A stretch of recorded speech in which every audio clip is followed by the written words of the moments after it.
안녕하세요, 여러분. 국가공인 자격증 전산세무 2급 과정. 오늘은 그 25번째 시간을 맞이하였습니다. 오늘 학습할 내용은요, 우리 소득세를 계산하는 구조상에서 결정세액을 계산하는 방법에 대해서 살펴보도록 하겠습니다. 자, 우리 소득세 계산 구조에서는요, 자, 상단에 보면 가세표준이라고 나와 있죠. 언제나 세법에서는요, 우리가 세금을 계산할 때 가세표준에서 이렇게 세율을 곱해서 산출세액을 만들어내게 그렇게 되어 있습니다. 자, 여러분들 우리 전 시간에 공부했던 내용들을 조금 리마인드 한번 해볼까요? 가세표준은 어떻게 계산이 되냐 하면요, 종합소득금액에서 종합소득공제를 차감하게 되면 우리는 가세표준이라고 이야기합니다. 자, 종합소득공제, 여러분들 인적공제, 그리고 뭐 주택자금에 관한 소득공제, 이러한 내용들 우리 전 시간에 학습을 했지요. 자, 종합소득금액에서 이렇게 종합소득공제를 차감하게 되면 우리는 가세표준이라고 부릅니다. 자, 한 발짝 더 나가볼까요? 이 종합소득금액은 어떻게 계산이 되나요? 그렇죠. 자, 우리 이자소득, 그리고 배당소득, 그리고 근로소득, 그리고 사업소득, 그리고 연금소득, 그리고 기타소득, 이 6가지의 소득 중에서 필요경비 또는 뭐 근로소득 공제 이런 것들을 차감한 소득금액의 합계액을 우리는 종합소득금액이라고 한다. 그죠? 자, 그래서 여기 종합소득금액에서는 각 소득별로 필요경비나 각종 공제를 차감한 이자배당소득, 그리고 근로소득, 그리고 사업소득, 연금소득, 기타소득에서 경비 또는 공제를 차감한 소득금액의 합계액을 우리는 종합소득금액이라고 이야기를 하고 있습니다. 우리가 전 시간에 요거를 배웠던 거죠. 자, 이렇게 구한 종합소득금액에서 종합소득 공제금액을 차감하게 되면 우리는 가세표준이라고 부르게 됩니다. 이 가세표준이 계산이 되었다면요, 이제는 세율을 적용해도 된다는 거죠. 자, 현행 우리나라 소득세법에서는요, 소득세율이 최저 6%부터 최고 42%까지 7단계 초과 누진세율을 적용하고 있습니다. 자, 제가 말씀드렸죠? 누진세율과 초과 누진세율은 다른 개념이에요. 초과 누진세율은 그 가세표준이 최저세율부터 쌓아가면서 올라가는 건데, 그냥 누진세율은 그 가세표준이 어느 구간에 있느냐, 그래서 그 구간의 세율을 바로 적용하는 것을 이야기하는 거기 때문에 우리가 초과 누진세율 그리고 누진세율 용어를 명확히 구분해서 사용을 해야 되겠다. 그죠? 자, 2020년까지는요, 이런 식으로 6%부터 42%까지 7단계 초과 누진세율을 적용하고 있는데요. 자, 지금 현재는 시험에 나오지 않을 거지만 우리 개정세법에 보게 되면요, 2021년도부터 어떻게 되나요? 6%부터 45%까지 8단계 초과 누진세율이 적용될 거예요. 자, 그때의 가세표준 구간이 10억 초과분에 대해서 45% 구간이 신설되었다는 겁니다. 하지만 2020년도 소득까지는요, 6%부터 42%까지 적용을 받는 겁니다. 자, 이런 식으로 가세표준에서 세율을 곱해주고 나면 우리는 그때야 비로소 산출세액이라고 이야기를 합니다. 아셨죠? 자, 산출세액에서 어떻게 한다? 그렇죠. 각종 세액공제나 감면을 해주게 되면, 자, 오늘 어디까지 우리 학습하기로 했죠? 그렇죠. 결정세액이 나오게 됩니다. 자, 그래서 우리는요, 오늘 요 구간을 공부를 할 겁니다. 아셨죠? 자, 그리고 각종 세액공제나 감면이 오늘 학습의 주인공들이 될 것입니다. 자, 예를 들어서 각종 세액공제나 감면이라는 게 어떤 게 있냐 하면 배당세액공제, 그리고 근로소득이 있는 친구들은 근로소득 세액공제. 자, 여기 세액이다, 그죠? 근로소득세액. 우리가 근로 총수익 금액에서 우리가 근로소득 공제를 해준다. 그죠? 자, 위에서 소득 금액을 만들기 위해서 공제해 주는 것은 근로소득 공제이고요. 이 밑에서는 근로소득 세액 공제입니다. 아셨죠? 위에서 한 번, 아래에서 한 번 이렇게 빼주는 그런 구조로 되어 있습니다. 그리고 각종 특별세액 공제 이런 것들이 있습니다. 자, 다시요. 가세표준에서 세율을 곱하게 되면 산출세액이 되고요. 이 산출세액에서 각종 세액공제나 감면을 해주면 비로소 결정세액이 됩니다. 그래서 오늘은 여기 각종 세액공제나 감면 위주로 우리가 학습을 하려고 합니다. 자, 첫 번째로 우리 세율을 보도록 할게요. 자, 항상 세율은 가세표준에서 곱한다. 그죠? 자, 잊으면 안 돼요. 수익금액 곱한다? 아니에요. 그죠? 소득금액 곱한다? 아니다. 그죠? 그렇죠. 종합소득공제를 차감한 가세표준에서 항상 세율을 적용하는 겁니다. 자, 오른쪽에 보게 되면 세율과 누진공제액이라고 되어 있다. 그죠? 자, 요거는 지금 속산법으로 계산할 때 이런 누진공제액을 차감해서 산출세액을 만들어낸다는 겁니다. 자, 가령 예를 들어서 우리 세금을 한번 계산 한번 해봐요. 자, 자, 우리 가세표준이 5천만 원이 계산이 되었어요.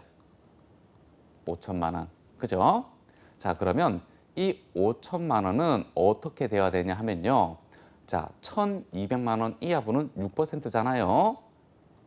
자, 1,200만 원 곱하기 6%가 된다. 그죠? 자, 5천만 원에서 1,200만 원을 우리가 제거를 했어요. 그러면 얼마가 남았죠? 3,800만 원이 남는다. 그죠? 자, 그런데 4,600만 원 이하까지만 15%니까 어떻게 되나요? 3,400만 원이 되나요?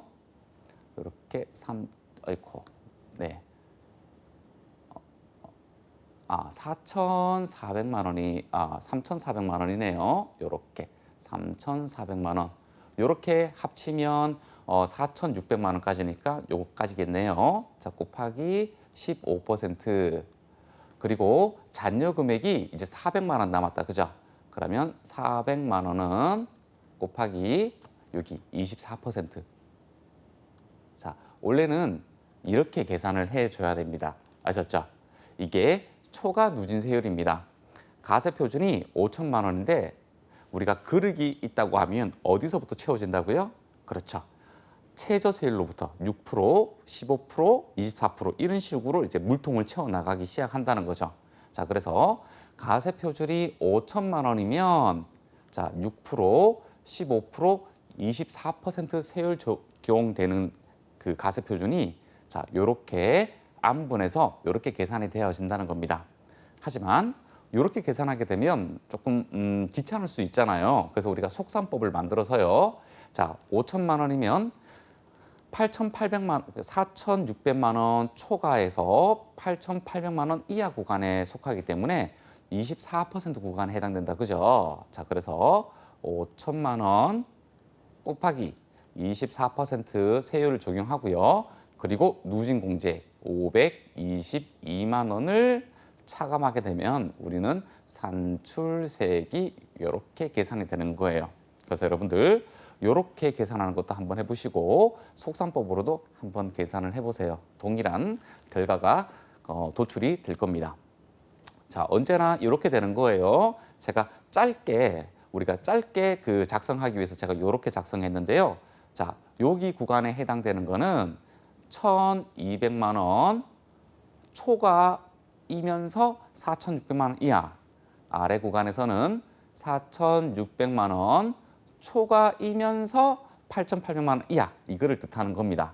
그래서 현재 2020년까지 적용되는 세율은요. 42%고요. 내년에 10억 초과분이 신설이 되어가지고 45% 세율 구간이 나오는 겁니다. 그렇게 되면 이 구간이 이렇게 변하겠죠. 자, 5억 원 초과부터 10억 원 이하 이렇게 되겠다. 그죠? 자, 우리 세율과 누진공제 요 내용은요. 기본적으로 우리 세법을 배우는 친구들이라면 암기를 하고 있어야 되는 것들입니다. 아셨죠? 요거 기본적으로 암기를 좀 해 주셔야 돼요. 자, 이제 세액공제 공부를 시작하도록 하겠습니다. 자, 이 세액공제 부분은요. 시험에 자주 빈출되는 문제들이기 때문에 여러분들이 좀 꼼꼼하게 잘 공부를 해 줘야 됩니다. 자, 세법은 기본적으로 암기가 되어 있지 않다면 답을 맞추기가 상당히 많이 힘듭니다. 통상적으로 우리가 유추해서 생각하는 게 그 반대의 결과로 오는 경우들이 있거든요. 자, 그래서 세법은 꼼꼼하게 암기를 잘하는 게 포인트입니다. 자, 기본적으로 우리가 자녀들 중에서 기본공제 대상자에 해당하는 자녀들이 있다고 하면요. 나중에 산출세에서 이렇게 차감을 해주고 있습니다. 자, 어떻게 계산을 하냐 하면요. 일단은 그 자녀들이요. 자, 이번 연도부터 법이 변경되었다. 그죠? 자, 몇 세 이상이냐? 7세 이상에 해당하는 우리 기본공제 대상자 자녀가 있어야 된다는 말입니다. 6세면요. 안 됩니다. 5세면요. 안 됩니다. 자, 그 이유는요. 국가에서 7세 미만의 아동들에 대해서는요. 우리 지원금을 주고 있죠. 그거랑 중복해서 그 지원 혜택을 해주지 않기 위해서 그런 겁니다. 자, 그래서 7세 이상 기본공제 대상자. 자, 이 기본공제 대상자 여러분들 용어 기억나나요? 자, 우리 인적공제에서 기본공제와 추가공제 이렇게 배웠다. 그죠? 그때 그 인적공제에서 기본공제에 해당하는 부양가족을 의미하는 거예요. 자, 한 명당 얼마를 세액공제해 주냐면요. 한 명당 15만 원을 해주고 있습니다. 그러니까 당연히 2명이면요. 15만 원 곱하기 2배가 되는 거잖아요. 그죠? 그래서 기본공제 대상 자녀가 2명이 있다고 하면 30만 원을 공제받을 수가 있습니다. 하지만 3명부터는 조금 달라집니다. 3명부터는요. 자, 여기 30만 원 있죠? 자, 요거는 어떻게 되는 거예요? 그렇죠. 2명까지는 30만 원이잖아요. 그래서 2명까지는 일단 기본적으로 30만 원을 깔아주고 이제 추가적인 한 명당 요 산식으로 해서 세액공제를 해주는 겁니다. 자, 만약에 총 자녀가 3명이다. 그러면 3 넣어주면 되겠다. 그죠? 그러면 추가적인 한 명당 셋째부터는 추가적인 한 명당 30만 원입니다. 둘째까지는 한 명당 15만 원인 거고요. 그리고 출산 또는 입양에 대해서도 해줍니다.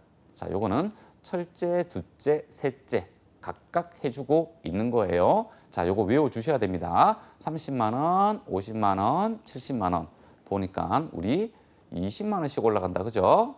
네, 20만 원씩 지금 올라가고 있어요. 자, 요 내용들 조금 기억을 해 주셔야 돼요. 이번에는 연금계좌 세액공제라는 것을 살펴보도록 하겠습니다.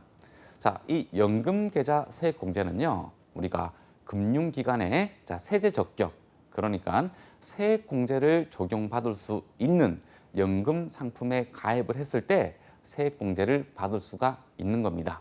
자, 공제 대상을 먼저 살펴볼게요. 자, 첫 번째, 연금저축에, 그러니까 우리 은행, 보험, 그리고 증권회사에서 가입하는 세제 적격 연금 상품료, 거기에 납입한 보험료 또는 뭐 연금 납부액 이렇게 되겠다. 그죠? 그리고 또 하나, 학정기여형, 그러니까 우리 기업에서 퇴직연금을 가입을 할 때 DC형 또는 DB형 이렇게 선택을 할 수 있죠. 만약에 학정기여형인 DC형을 선택을 하고요. 회사가 부담하는 퇴직연금 납부액 말고 DC형은 추가적으로 개인이 더 부담을 할 수가 있거든요. 그 개인이 추가적으로 부담하는 그 금액을 이야기하는 겁니다.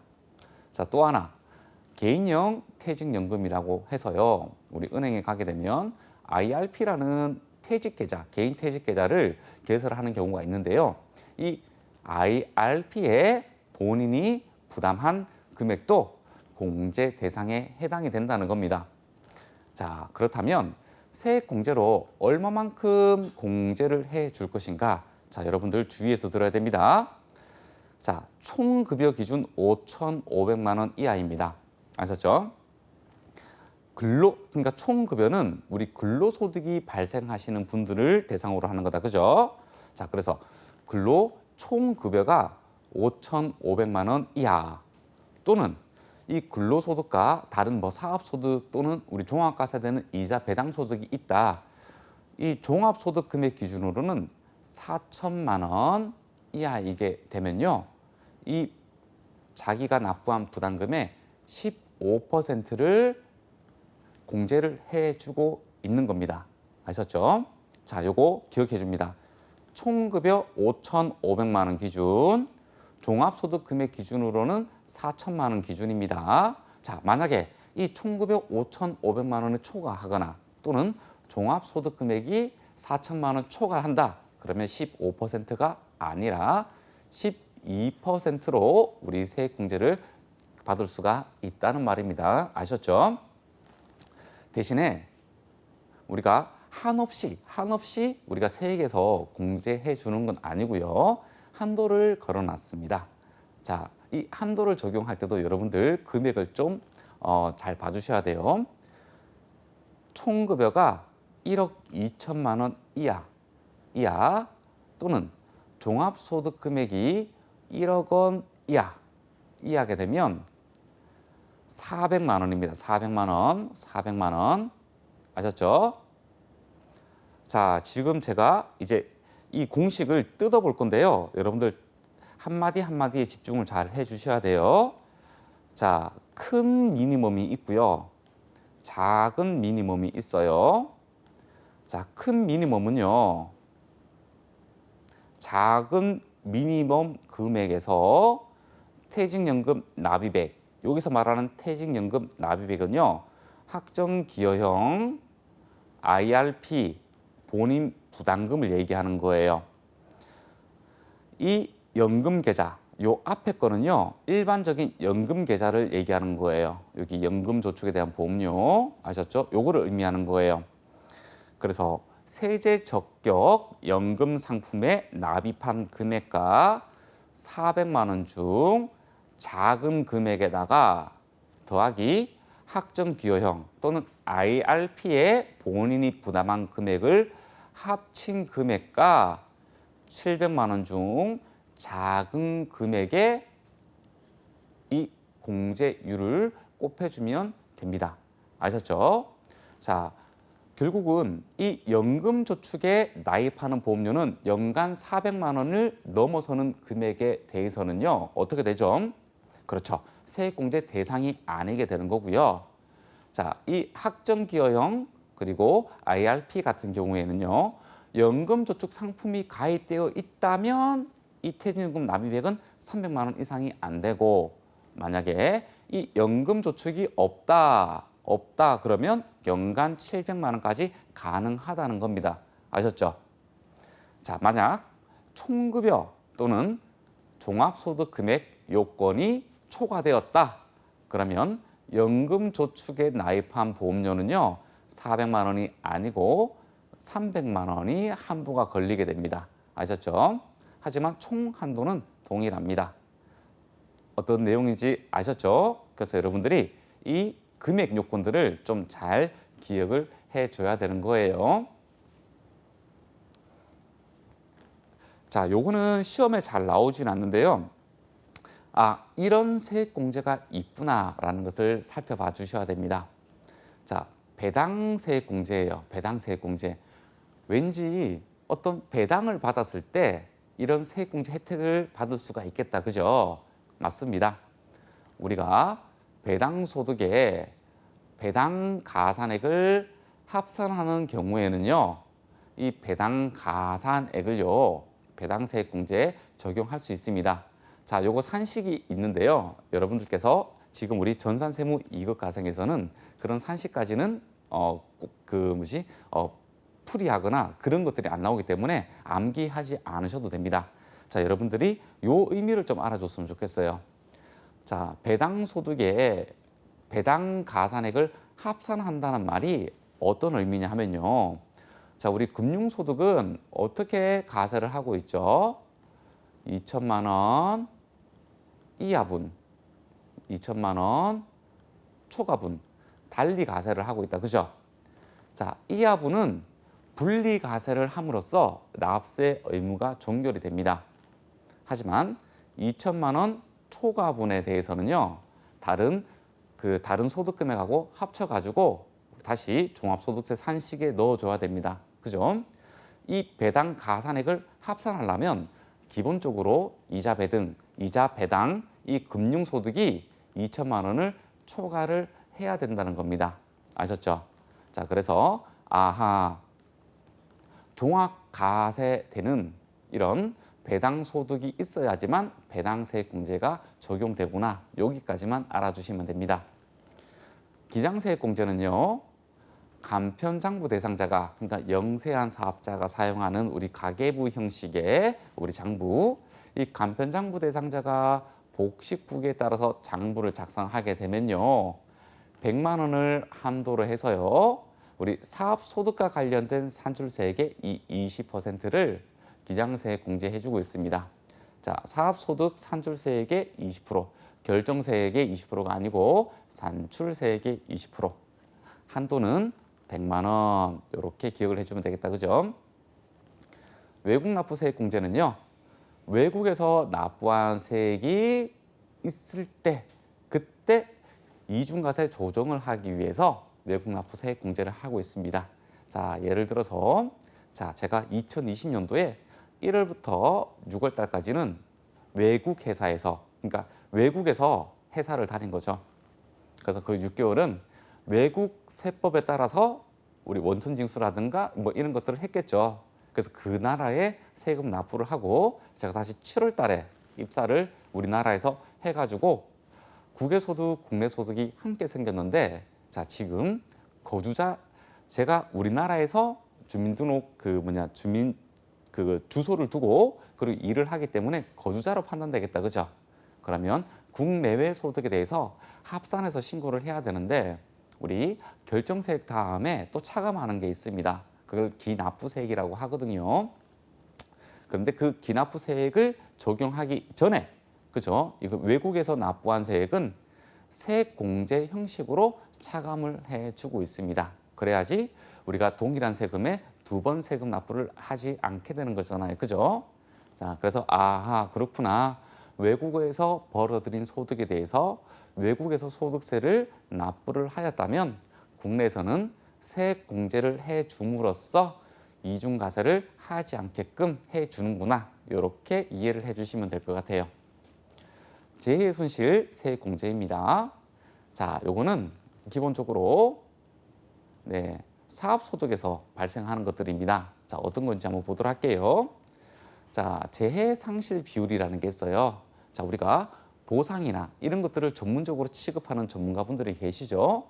그러면 우리가 뭐 자연재해나 또는 어떤 사고나 이런 것 때문에 그 자산의 가치가 감소를 했다면 상실 비율을 그분들은 계산을 해 주거든요. 자, 그런데 재해로 어떤 자산이 상실이 되었다.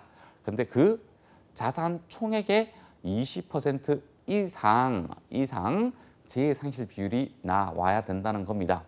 자, 이런 식으로 재해 상실 비율이 자산 총액의 20% 이상 비율이 나오는 경우에는요. 공제를 얼마나 해 주냐면요. 자, 여기서 보세요. 산출세액의 재해 상실 비율을 곱한 금액을 세액공제를 해주고 있습니다. 자, 기장세액공제도 사업소득과 관련된 산출세액의 20%다. 그죠? 재해손실세액공제도 마찬가지로 사업소득과 관련된 산출세액의 재해상실 비율을 곱해주면 되는 것입니다.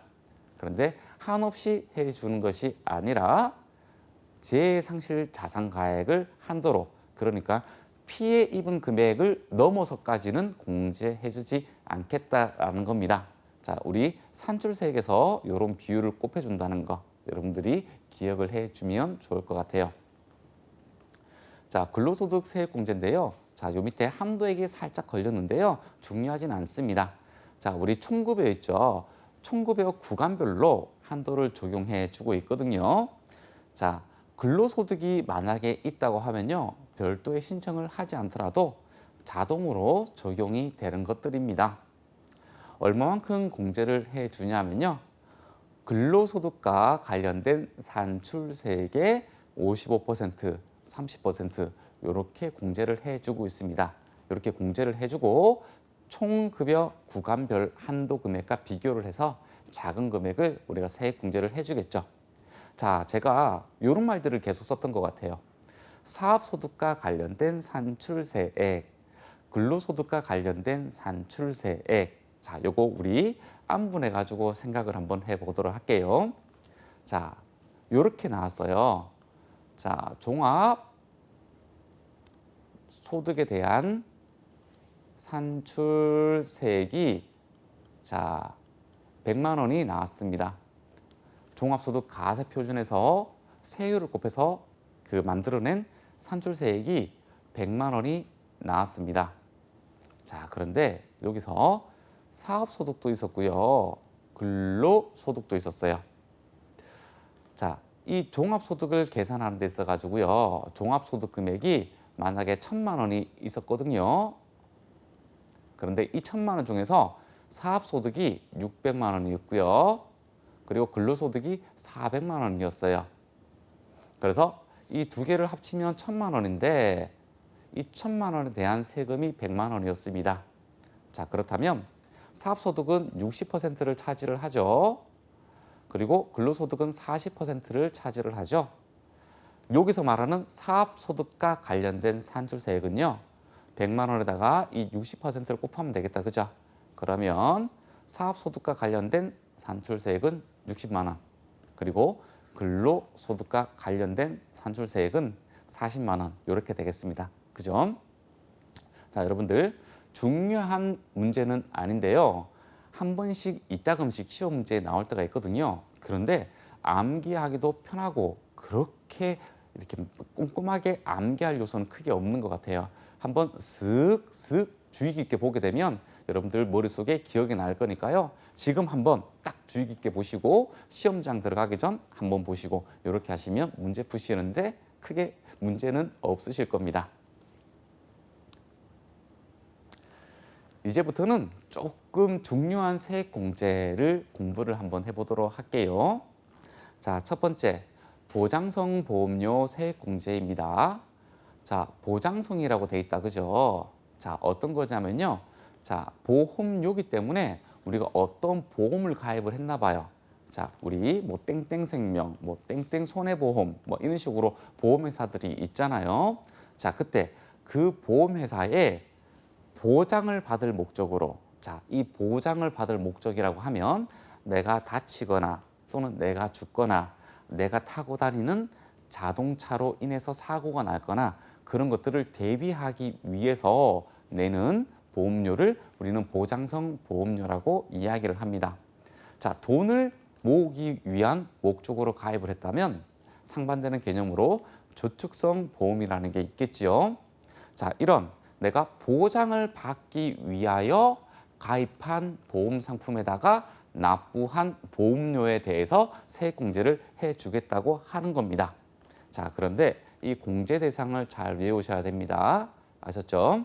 자, 첫 번째, 기본 공제 대상자를 피보험자로 하는 보장성 보험료이어야 합니다. 자, 그런데 기본 공제 대상자라고 하면 우리 어떻게 배웠어요?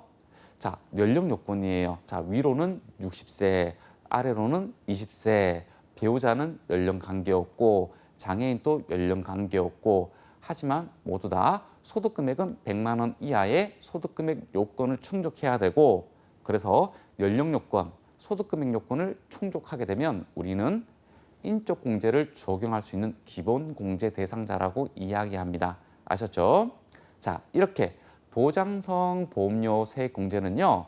연령 요건과 이 소득 금액 요건 모두 다 충족하는 기본 공제 대상자에 한해서만 우리가 세액 공제를 적용할 수가 있습니다. 자, 여러분들 공부를 하다 보면요. 아리까리한 표현들이 나오는데요. 자, 우리 그 다음 슬라이드에서 뭐 어르비 세액공제 또는 교육비 세액공제 이런 것들을 배울 거거든요. 자, 그런데 이 어르비 세액공제는 이 연령 요건, 소득 요건을 보지 않습니다. 그리고 교육비 세액공제는요. 연령 요건은 보지 않는데 소득 금액 요건은 또 보고 있어요. 자, 그러니까 우리가 인적 공제를 적용을 할 때 기본 공제 대상자는요. 연령 소득 요건을 무조건 갖춰야 되고요. 우리가 여기서 보는 어르비 세액공제 또는 교육비 세액공제는 기본 공제 대상자라고 이야기는 하지만 인적 공제는 적용이 되지 않을 수 있는데 어르비 공제나 교육비 공제는 적용될 수가 있습니다. 아셨죠? 자, 그 부분을 아리까리하다고 여러분들이 생각을 하시면 안 돼요. 완전히 다른 개념들입니다. 아셨죠? 자, 이렇게 보장성 보험료 세액 공제는요. 연령 요건, 소득 금액 요건 모두 다 충족을 하는 기본 공제 대상자를 이렇게 암기를 하시는 게 더 편하실 거예요. 이런 기본 공제 대상자를 피보험자로 하는 보장성 보험료에 대해서 세액 공제를 해주겠다는 겁니다. 자, 여러분들 보험 가입을 한 번이라도 가입한 우리 친구들은요 알고 있을 거예요. 자, 보험 계약은 당사자가 어떻게 되냐 하면 자, 계약자라는 사람이 있고요. 피보험자라는 사람이 있고요. 그리고 수익자라는 사람이 있어요. 자, 계약자는 돈을 내는 사람을 의미합니다. 아셨죠? 돈을 내기 때문에 이 계약에 관련된 권리는 모두 다 계약자가 가지고 있는 겁니다. 자, 피보험자는 앞에 피가 있다, 그죠? 피를 봐야지 이 보험이 살아나는 그러한 사람인 거예요. 그러니까 이 피보험자가 죽거나 다치거나 해야 보험금을 지급받을 수가 있습니다. 자, 이 수익자는요, 돈을 받는 사람이에요. 피보험자가 다치거나 또는 사망하거나 그렇게 되면 보험회사에서 그 사망보험금 또는 질병보험금을 누구한테 준다? 수익자한테 주도록 되어 있습니다. 그래서 보험계약은 이렇게 구성이 되어 있거든요. 자, 누가 돈을 냈는지는 우리가 연말정산하는 그 대상자가 돈을 납입을 해야 되겠죠. 그런데 법령에서 실질적으로 그 계약에 관련된 보험료를 부담을 했으면 됐지 형식적으로 계약자 이름에까지 나와 있는 것을 요구하고 있지는 않습니다. 하지만 실무적으로는요. 그 연말정산을 하는 그 대상자가 계약자로 있는 게 나중에 더 편하실 겁니다. 아셨죠? 자, 그런데 우리 보장성 보험료 세액 공제는 누구? 그렇죠. 이 피보험자. 이 피보험자가 기본공제 대상자냐를 묻고 있는 거예요. 자, 연말정산 대상자 본인, 나 기본공제 적용되죠? 자, 우리 배우자 소득 금액이 100만 원 이하면 가능하다, 그죠? 자, 이런 식으로 연령 소득 금액 요건을 모두 충족하는 기본공제 대상자가 피보험자로 등재가 돼 있으면 그와 관련된 보험료는 세액공제 적용할 수 있다는 겁니다. 자, 그리고 여기 오타가 아니네요. 자, 기본공제 대상자 중에서 우리 장애인 있을 수 있잖아요. 그렇죠? 장애인은 어떻게 돼요? 연령 요건을 보지 않는다. 그죠? 소득금액 요건만 충족하면 됩니다. 자, 이 장애인을 피보험자나 또는 수익자로 하는 보장성 보험도 추가적으로 해주고 있습니다. 자, 그리고 법령이 하나 개정되어 가지고요.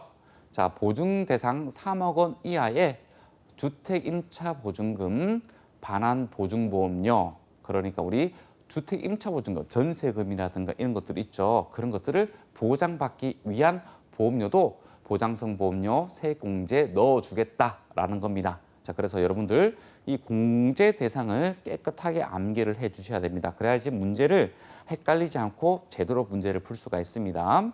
자, 공제액은 굉장히 심플합니다. 어떻게 되어 있냐 하면요. 자, 요렇게 되는 게 좀 더 보기가 낫겠다. 그죠? 자, 요렇게 자, 일반 보장성 보험료. 자, 요 위에 거를 얘기하는 거예요. 그냥 일반적인 기본공제 대상자. 두 번째, 장애인한테 가입해 준 거. 그죠? 자, 우리 일반 보장성 보험료는요. 12%를 공제를 해주고 있고요. 장애인 보장성 보험료는요. 15%를 공제를 해주고 있습니다. 하지만 한없이 12%, 15%를 해주고 있는 것이 아니라 연간 100만 원을 납입 한도로 공제를 해주고 있습니다. 만약 종신보험을 월 20만 원에 했다. 그러면 연간이면 240만 원이다. 그죠? 그럼 240만 원과 100만 원을 비교해서 작은 금액인 100만 원에 곱하기 12%를 적용한다는 말입니다. 자, 요거 보장성 보험료 은근히 시험 문제에 나오기 때문에 요 공제 대상 조금 깨끗하게 암기를 해 주셔야 됩니다. 자, 어렵이 세액 공제입니다. 자, 어렵이 세액 공제는요. 자, 요 밑에 그 말이 없네요. 자, 요거는요. 자, 소득 요건 보지 않습니다. 자, 그리고 연령 요건 보지 않습니다. 자, 그만한 이유가 있겠죠. 자, 어렵이는 아파서 좀 안 좋은 상황에서 지출이 되는 돈들이잖아요. 그러니까 이런 거 적용하지 말고 전부 다 해주자라는 거예요. 그래서 우리가 인적 공제는 받지 못했던 사람들도 어렵이 세액 공제에는 반영을 할 수가 있다는 거예요. 자, 여러분들 공제 대상을 좀 잘 암기를 또 해주셔야 되는 겁니다. 자, 어떤 게 있냐면요. 자, 우리 질병이에요. 질병. 아셨죠? 질병. 이런 질병에 대한 예방 목적 또는 치료 목적으로 우리가 어렵이를 지출해야 된다는 겁니다. 자, 건강검진비도 마찬가지겠죠. 질병을 예방하기 위해서 또는 조기에 진단을 받아서 치료를 할 목적으로 하는 거잖아요. 그죠? 자, 그리고 장애인은요, 이런 일반적인 어렵이뿐만 아니라 우리 보장구 같은 것들이 있죠. 다리가 없으신 분들 또는 팔이가 없으신 분들 이런 보장구 착용하시잖아요. 그런 거 구입 비용 또는 임차 비용도 어렵이 세액 공제 대상이고요. 보청기를 구입하는 것도 어렵이 세액 공제 대상입니다. 자, 여기서 요거 하나 외워줘야 됩니다. 자, 우리 눈이 나쁜 친구들이 덜어 있잖아요. 자, 우리 시력 보정용 안경. 자, 이런 것들은 신경 쓰지 않아도 됩니다. 자, 안경이나 콘택트 렌즈를 구입을 했다. 자, 그러면 요거는 금액이 정해져 있습니다. 자, 1인당 연간 50만 원 이내까지만 우리가 적용이 되는 겁니다. 아셨죠? 그리고 이 어렵이 세액 공제는요. 우리 신용카드 소득 공제랑 중복 적용 가능하다. 그죠? 그래서 우리가 병원에 가게 되면 어떤 현금 영수증 또는 신용카드, 체크카드로 결제를 하시는 게 우리 연말정산 하실 때 더 유리한 거예요. 자, 그리고 이런 임신 관련 비용도 되고요. 그리고 출산까지 비용 다 됩니다. 자, 그리고 추가적으로 들어온 거, 우리 임플란트 이런 것도 되지만 이제 스케일링 비용도 어렵이로 우리 세액 공제를 해주고 있습니다. 라식, 근시교정 시술비 다 됩니다. 자, 또 하나 외워야 될 겁니다.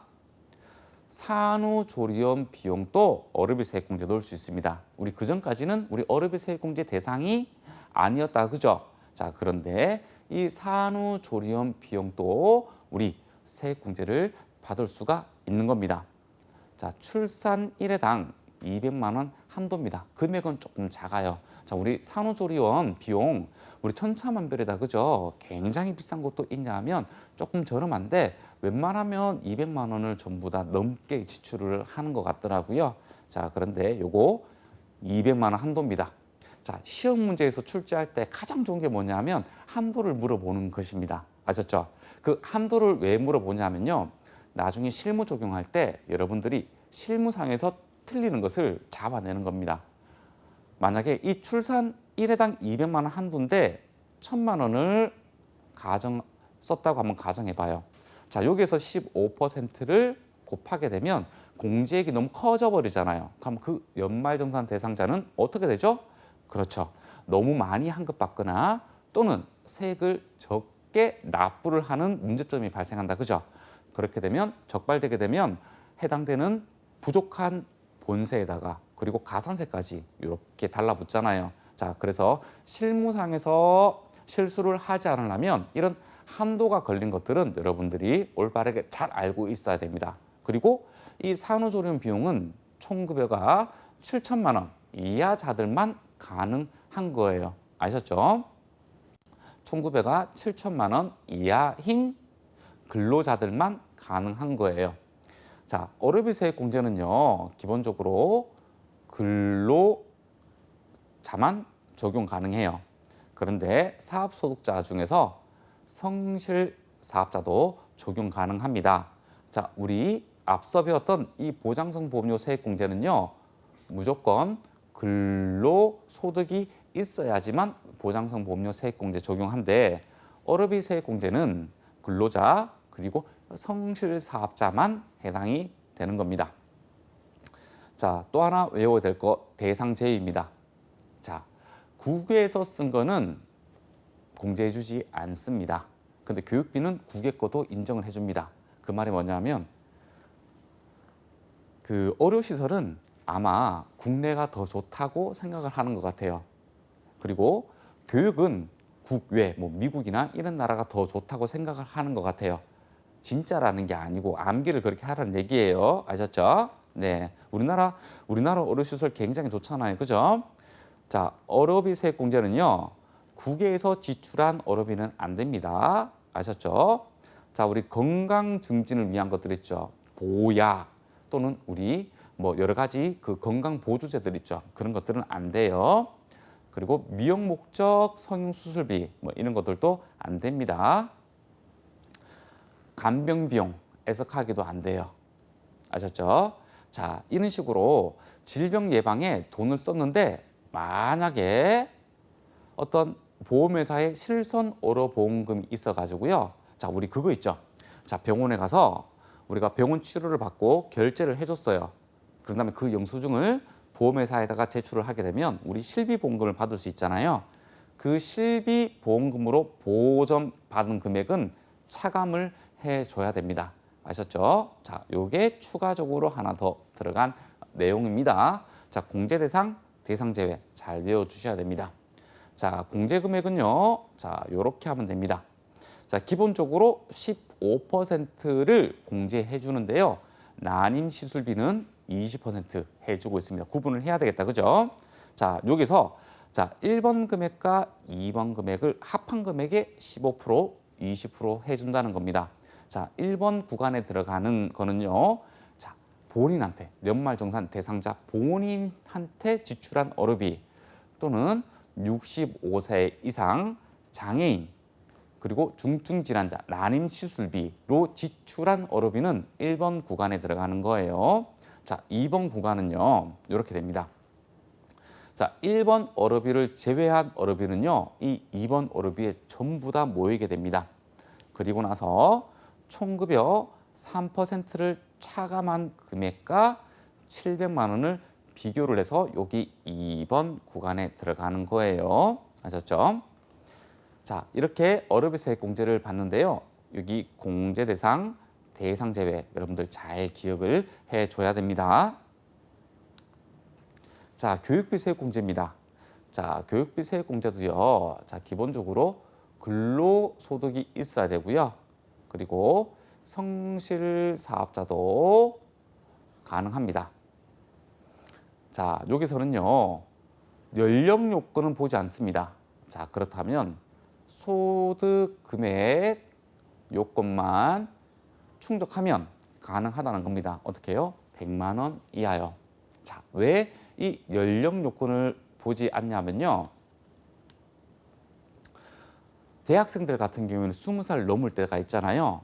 자, 그런데 연말정산 대상자가 자기의 자녀가 20살이 넘음에도 불구하고 대학교 생활비랑 그리고 대학 학비 전부 다 우리가 부양을 해주고 있잖아요. 그죠?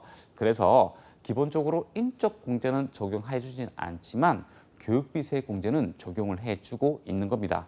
그래서 나이랑 관계가 없습니다. 자, 시험 문제에서 이런 소득금액 요건, 연령 요건 이런 얘기가 나오면 대학생을 떠올리세요.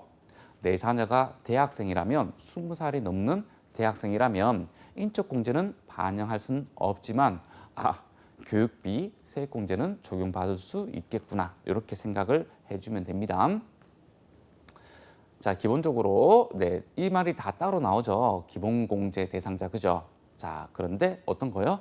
소득 금액 요건을 충족한 기본공제 대상자라는 겁니다. 아셨죠?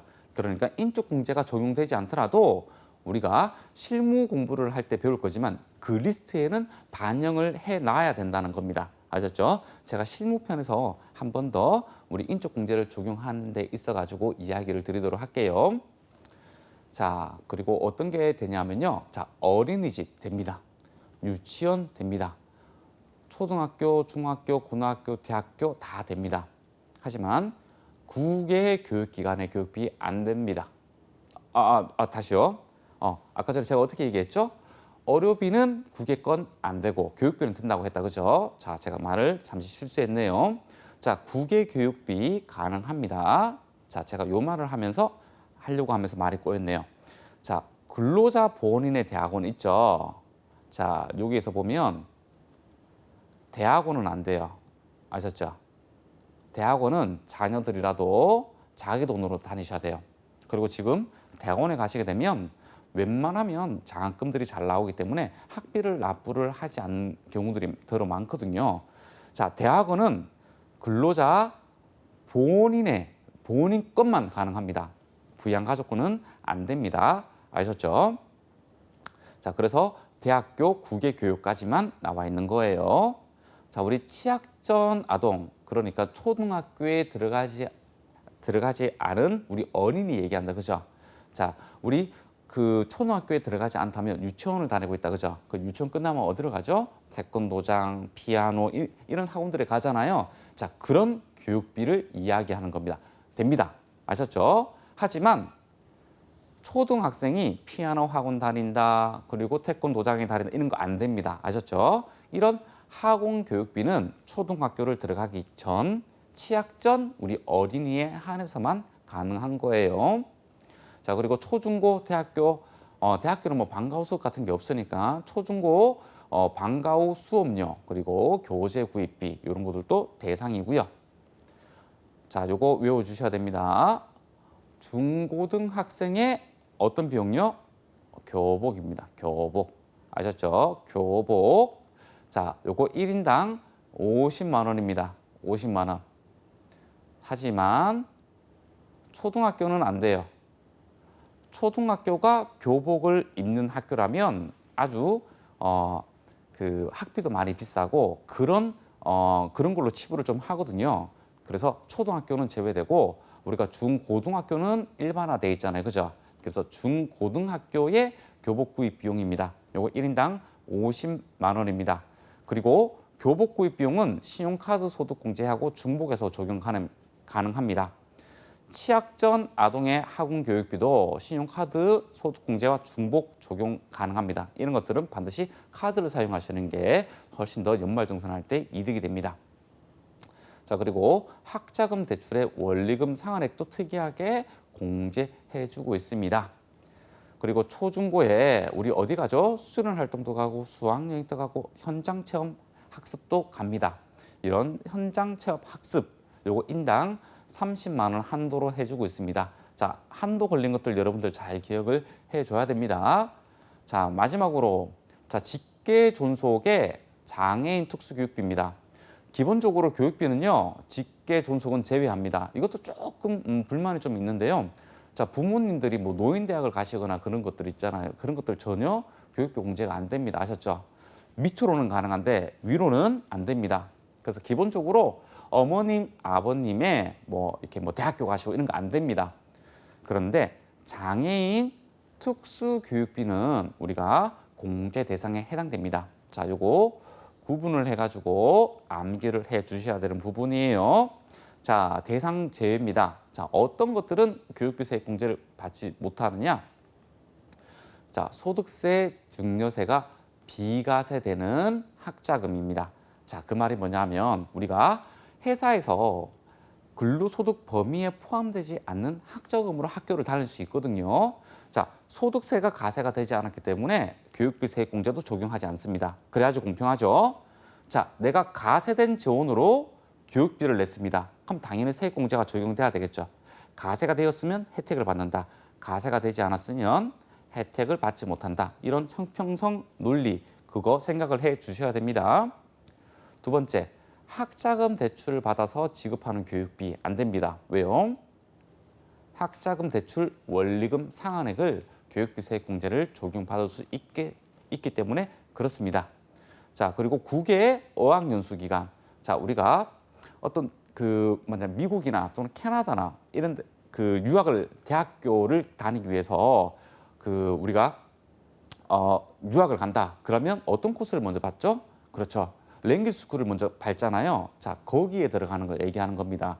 자, 정상적인 뭐 하버드 대학교나 이런 대학교의 국외 교육비는 공제 대상인데요. 랭귀지 스쿨을 다니면서 하는 그런 교육비는 대상이 아니라는 거예요. 그리고 본인 이외의 대학원은 본인만 가능하다. 자, 그리고 직계 존속의 일반적인 교육비 안 된다. 되는 거는 장애인 특수 교육비만 해당한다.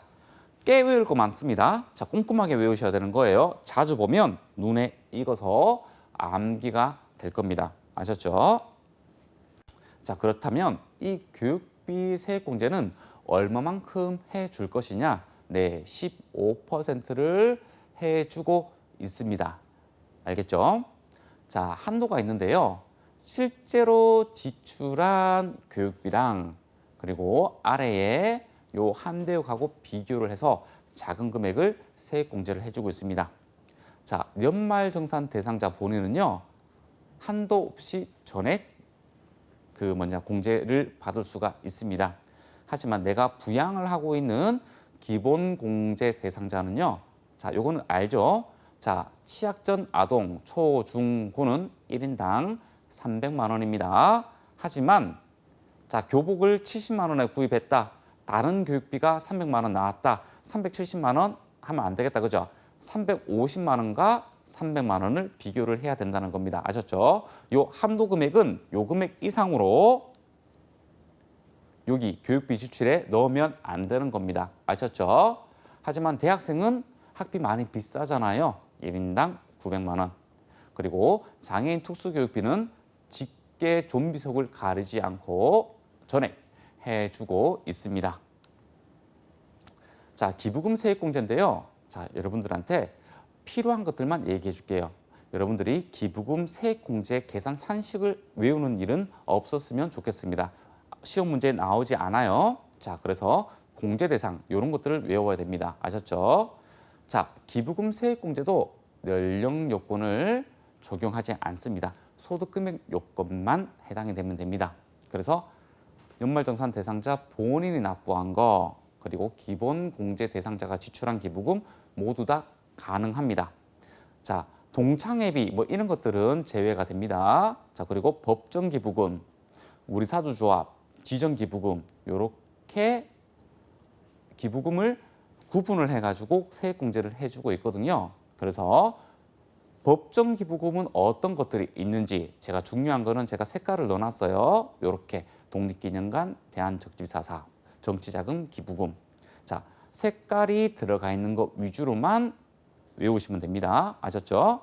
자, 사회복지 공동모금의 사회복지법인 불우이웃돕기 잘 구분하셔야 돼요. 가장 잘 나오는 내용들입니다. 아셨죠?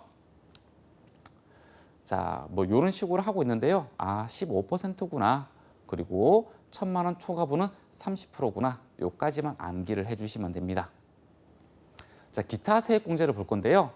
자, 밑에 간단한 전자신고 세액공제는요. 본인이 직접 전자신고를 한다, 그죠? 우리 부가치세법에 공부하면서 우리 봤다, 그죠? 직접 전자신고하면 건당 2만 원 해주고 있습니다. 자, 우리는 월세 세액공제를 좀 봐야 됩니다. 월세 세액공제는요. 일단 무주택 세대의 세대주에 해당이 돼야 됩니다. 그리고 총급여가 7천만 원 이하여야 됩니다. 또는 종합소득금액이 6천만 원 이하여야 됩니다. 그리고 국민주택 규모 이하의 주택을 월세로 살아야 됩니다. 자, 법령이 바뀌어가지고요. 자, 이 국민주택 규모 85제곱미터 이하의 주택을 말하는 건데요. 자, 따질 때 오피스텔 고시원도 이제는 월세 세액 공제가 가능합니다. 자, 다시 외워볼까요? 무주택 세대주야 되고 7천만 원, 총급여가 7천만 원 이하여야 되고 종합소득 금액이 6천만 원 이하여야 되고 국민주택 규모 이하의 주택을 임차해서 월세를 지급을 해야 되고요. 오피스텔 고시원도 가능하다는 겁니다. 자, 얼마만큼 해주냐 하면요. 실제로 지출한 이 월세 금액하고 그리고 750만 원 중에서 작은 금액에다가 자, 암기를 해야 돼요. 10%를 곱한 금액을 공제를 해주고 있습니다. 하지만 총급여가 5,500만 원 이하는요. 12%가 적용됩니다. 그래야지 은는 가세에 맞겠다. 그죠? 자, 이 월세 세액 공제 이따금씩 잘 물어보는 문제이기 때문에 여러분들 포인트마다 잘 암기를 해 주시면 되는 거예요. 자, 마지막인데요. 자, 여기서는요. 정치자금 세액 공제를 좀 봐주시면 돼요. 정치자금 세액 공제는요. 근로자 본인만 가능한 거예요. 우리 기본공제 대상자가 나입한 거 안 됩니다. 아셨죠? 자, 그래서 이런 정당이나 이런 데다가 기부한 정치자금이어야 되고 얼마를 공제를 해주느냐? 자, 정치자금으로 납부한 기부금의 110분의 100을 공제를 해주는데 한도가 10만 원입니다. 자, 이 한도 초과분은 법정 기부금으로 처리를 해주시면 돼요. 나중에 실무할 때 이렇게 우리 입력을 할 거거든요. 그때 볼 수 있습니다.